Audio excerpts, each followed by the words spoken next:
Shalom, saudara yang diberkati Tuhan. Jumpa kembali dengan saya Pendeta Jamie Sanewe. Apapun masalah dan kondisi yang saudara alami hari ini, percayalah bahwa Tuhan pasti bersama dengan kita untuk memberikan satu pengharapan dalam kehidupan kita. Saudara yang dikasihi Tuhan, mari kita luangkan waktu beberapa menit ke depan ini untuk merenungkan firman Tuhan. Mari kita satu dalam doa. Bapa di sorga, saat ini kami mau mempelajari firman Tuhan. Berkatilah firman, berikan kuasa Roh Kudus untuk dapat menerangi hati pikiran kami untuk memahami rencana Tuhan di dalam kehidupan kami. Terpujilah nama-Mu di dalam nama Yesus, Juru Selamat kami. Amin. Judul pembahasan firman Tuhan saat ini adalah warisan yang tak ternilai. Ulangan pasal 6 ayat 4-7 berkata, "Dengarlah, hai orang Israel, Tuhan itu Allah kita, Tuhan itu Esa. Kasihilah Tuhan Allahmu dengan segenap hatimu, dan dengan segenap jiwamu, dan dengan segenap kekuatanmu. Apa yang kuperintahkan kepadamu pada hari ini, haruslah engkau perhatikan, haruslah engkau mengajarkannya berulang-ulang kepada anak-anakmu, dan membicarakannya apabila engkau duduk di rumahmu, apabila engkau sedang dalam perjalanan, apabila engkau berbaring, dan apabila engkau bangun." Saudara yang dikasihi Tuhan, cara kita hidup dan cara kita mempengaruhi keluarga kitalah yang menjadi hal yang penting bagi orang yang hidup di dalam Tuhan. Bila cara kita hidup hanya berpusat pada diri sendiri dan melayani diri sendiri, maka mungkin kita hanya mewarisi hal-hal yang bersifat materi saja bagi keluarga maupun keturunan kita. Tetapi jika cara hidup kita berpusat pada orang lain dan untuk menolong kebutuhan orang lain, maka kita akan mewarisi suatu peninggalan yang akan lebih bersifat tak ternilai dan abadi. Peninggalan terbesar yang bisa kita warisi adalah hidup yang berpusat pada Allah. Dalam perjanjian lama, Allah memberikan perintah kepada bangsa Israel. Pertama, kasihilah Tuhan Allah. Ulangan 6 ayat 4-6. "Dengarlah hai orang Israel, Tuhan itu Allah kita, Tuhan itu Esa. Kasihilah Tuhan Allahmu dengan segenap hatimu, dan dengan segenap jiwamu, dan dengan segenap kekuatanmu. Apa yang kuperintahkan kepadamu pada hari ini, haruslah engkau perhatikan."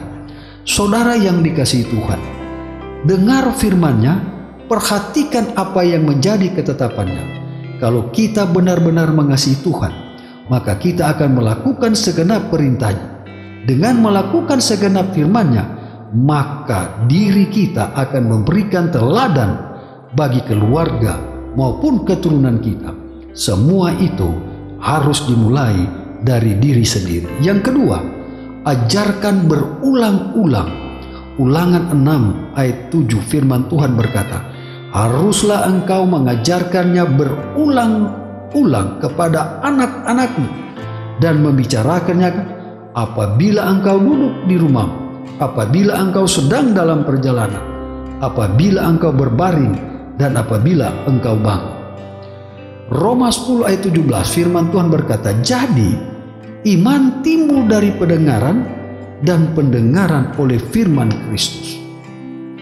Saudara yang dikasihi Tuhan, anggota keluarga kita tidak akan mengerti ataupun tidak akan tahu mengenai firman-Nya jika kita tidak pernah membicarakan dan mengajarkannya.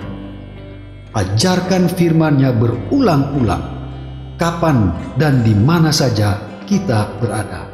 Yesaya 55 ayat yang ke-11 firman Tuhan berkata, "Demikianlah firman-Ku yang keluar dari mulutku, ia tidak akan kembali kepadaku dengan sia-sia, tetapi ia akan melaksanakan apa yang kukehendaki dan akan berhasil dalam apa yang kusuruhkan kepadanya. Jadi setiap firman Tuhan yang ditabur tidak akan jatuh dengan sia-sia.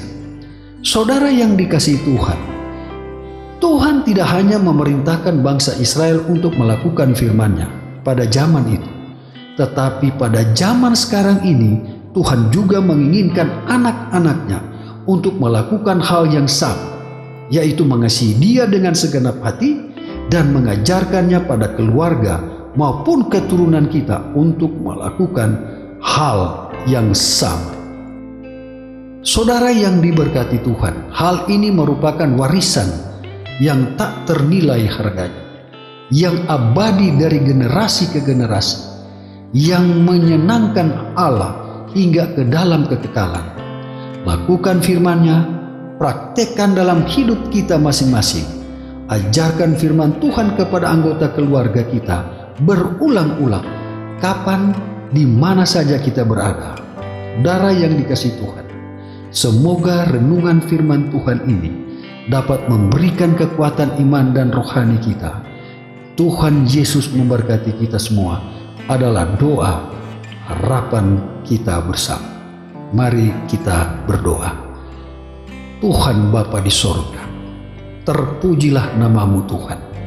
Terima kasih dengan firman yang begitu memberikan satu pemahaman baru untuk kami, agar supaya kami mewariskan akan penurutan dan mempelajari firman Tuhan kepada anak-anak dan keturunan kami sebagai warisan yang kekal.